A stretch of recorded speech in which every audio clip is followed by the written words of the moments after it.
Sí. Amigos míos, hoy día vamos a tratar un tema que es polémico, pero que fíjate que no podemos hacer la vista gorda, porque hay muchos creyentes que obviamente de forma literal hacen un estudio de la Biblia y obviamente, como se dice en misas, palabra de Dios no debiera cambiarse. Pero ¿qué pasa cuando Dios dicta algo? Jesús anuncia un precepto y quienes dicen representarlo hacen todo lo contrario o simplemente se hacen los locos con determinada información.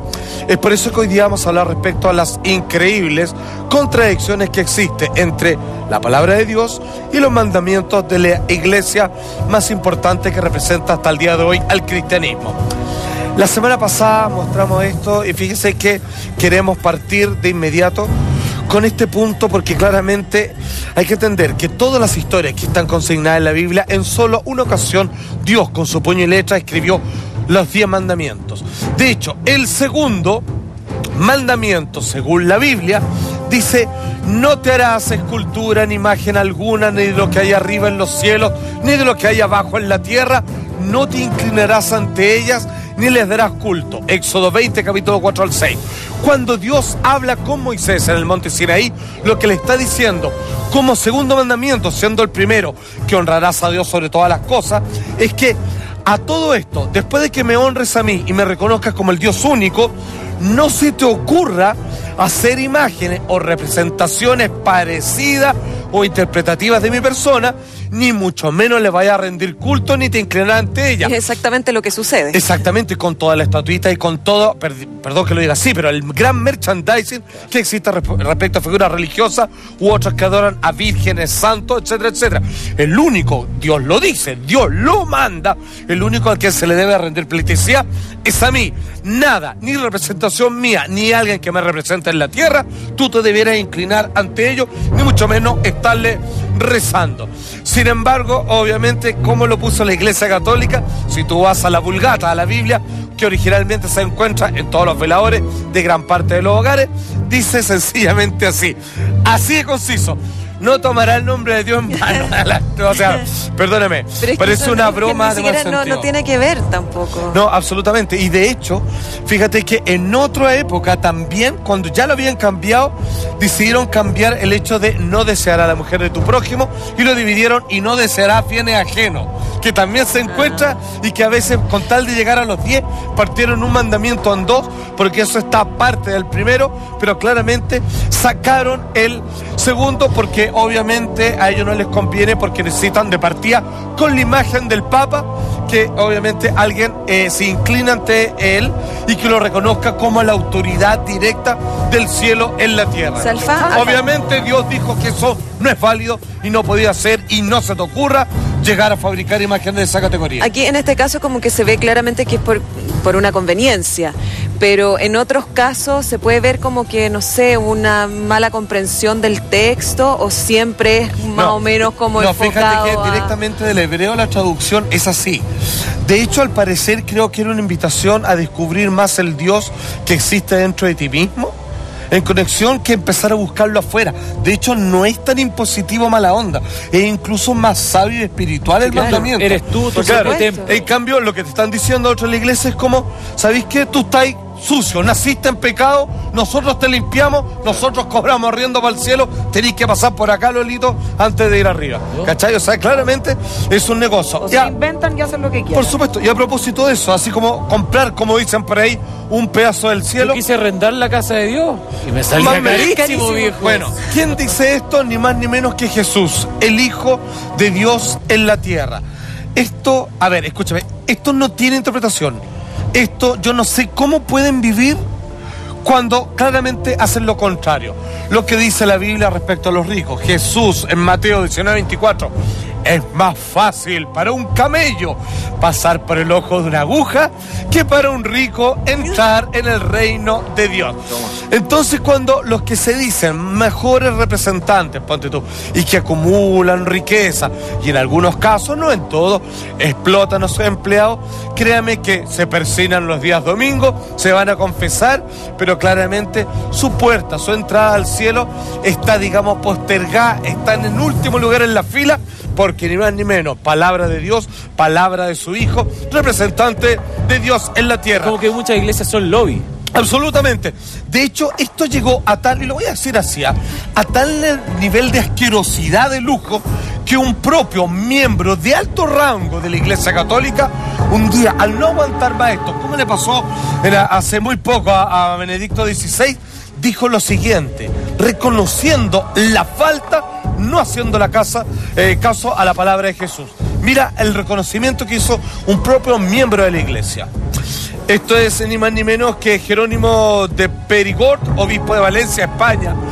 Nosotros, dice, realmente ardemos de codicia y mientras vociferamos contra el dinero, llenamos nuestros jarrones con oro y nada nos es suficiente. Vuelvo a repetir, esto lo dijo desde adentro Jerónimo de Perigord, obispo de Valencia, España, y que obviamente en el año 1098 figura como obispo de Valencia. Vale decir, hay vergüenza en algunas personas que dentro de la tremenda opulencia que existe, vale ver, tú ves el Vaticano, tú ves los adornos, los relojes de oro con todos los quilates. ¿Cómo se visten? Claro, ¿por qué no, por ejemplo, con la fineza, ayudar? Yo no te digo que no acepten regalo, ni mucho menos, pero en estricto... Es una iglesia que solo pide. Exactamente. Predican, que poco predican entrega. y no practican. Claro. Exacto. De hecho, quiero dar un dato, digamos, práctico.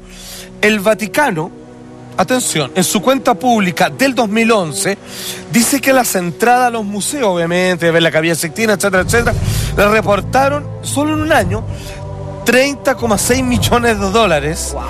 Y que por las donaciones de los fieles, que obviamente no hay un número que está completo entregado, pero solo dentro de la localidad de los turistas allá en el Vaticano, de fieles de todo el mundo llegaron a 67,7 millones de dólares, digamos, más los otros ya suman 100 millones de dólares, más supuestamente los negocios, porque se presume, atención, no se puede probar, pero para algunos, digamos, esto es irrefutable, que la iglesia cuenta con paquetes accionarios, vale decir, invierte, tiene acciones, tiene negocios, con Olivetti, Fiat, Alitalia, Italgas, Banco Rothschild y el Casino de Monte Carlo. Y como dejaba ver, digamos, la película Francis Ford Coppola, decían que por ahí en varias ocasiones tuvo ciertos negocios con la inmobiliaria, con la mafia italiana.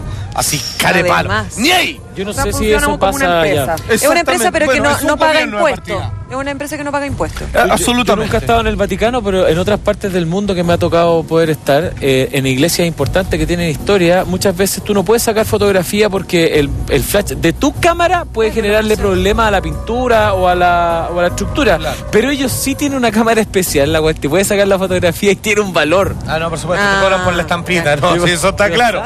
Atención, otro tema que no es menor, fíjate, y del cual se cuelgan muchos esoteristas, porque, a ver, nosotros entendemos que la Biblia, tanto en su Antiguo como en su Nuevo Testamento, es una edición de libros de un montón mucho más grande, el cual el hombre mismo eligió cuáles deben ser publicados y no. En varias ocasiones se habla de vida después de la vida, se habla de reencarnación, pero por ahí se les pasó uno que es súper claro. Atención, una vez más, Jesús le responde a un fiel cuando le pregunta: si yo soy viejo y no alcanzo en esta vida a llegar a la plenitud de la santidad, él le dice: no te preocupes. Mira, Jesús le dijo a Nicodemo: te digo que a menos que uno nazca de nuevo y no puede ver el reino de Dios, a menos que tenga sucesivos nacimientos. Entonces Nicodemo, que quedó extrañado, le dijo: ¿cómo puede nacer un hombre si ya es viejo? Que era su caso. ¿Puede acaso entrar por segunda vez en el vientre de su madre y nacer? Y Jesús, ni más ni menos, el mismísimo, le respondió: te digo que a menos que uno nazca del agua y del espíritu, no puede entrar al reino de Dios. Una vez más, reafirmando que a menos que uno pase por sucesivas experiencias y que uno nazca una y otra vez y tenga un complejo evolutivo de distintas vidas y experiencias que te permiten finalmente ocupar el libre albedrío que se te dio, no puedes entrar al reino de los cielos, puesto que obviamente, ¿cuál sería la explicación? Para un bebé que muere, digamos, a los 3 meses. Claro, se viene otra, Jesús lo explica, si no sería injusto, ¿va a pasar derecho al cielo? O alguien, digamos, que nació, digamos, sin tener conciencia, con un problema mental, con un desequilibrio, ¿qué pasa con eso? ¿Los desechan? No, en la otra vida tiene otra oportunidad y un largo etcétera. Y me cuadra, y me parece más justo, y me parece pertinente, absolutamente. Exacto. Ahora, ¿qué es lo divertido?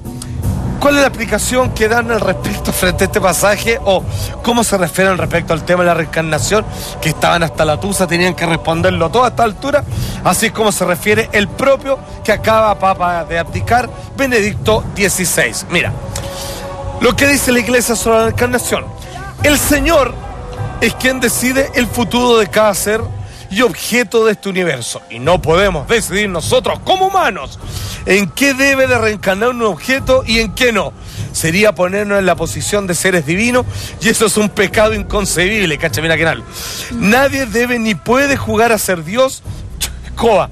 Nosotros no creemos en la reencarnación.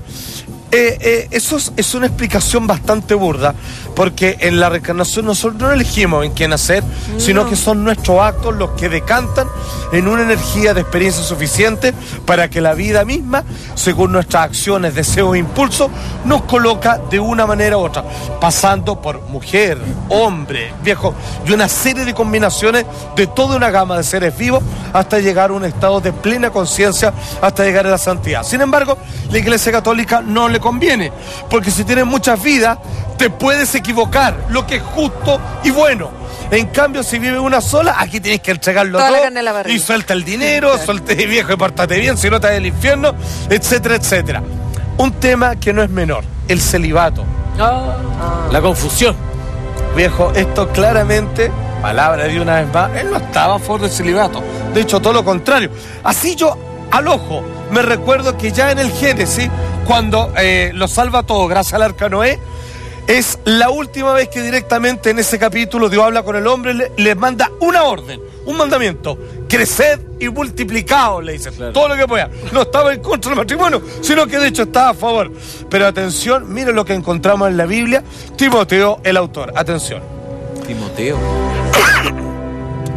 Es necesario, dice esto en Timoteo 3, del versículo 2 al 4, es necesario que el obispo, vale decir el representante de la iglesia, etc., sea irreprensible, marido de una sola mujer, sobrio, prudente, decoroso, hospedador, apto para enseñar, no dado al vino, no pendenciero, no codicioso, de ganancias deshonestas, sino amable, apacible, no avaro, que gobierne bien en su casa, que tenga a sus hijos en sujeción con toda honestidad. Más como un pastor. Absolutamente, claramente. Claro. Obviamente, por eso los protestantes, entre otras cosas, que no se podían casar, digamos, separar, etcétera, etcétera. Obviamente, la Iglesia Católica, sin embargo, claramente reafirma que el hombre religioso deberá mantenerse virgen, el celibato. Y eso, obviamente, ha traído una serie de consecuencias, como desviaciones sexuales, entre otras cosas. Ahora, ¿sabe cuál es la respuesta a esta orden de Dios de parte de la Iglesia? No. Qué insólito. Usted me espera un tantito así y se lo cuento.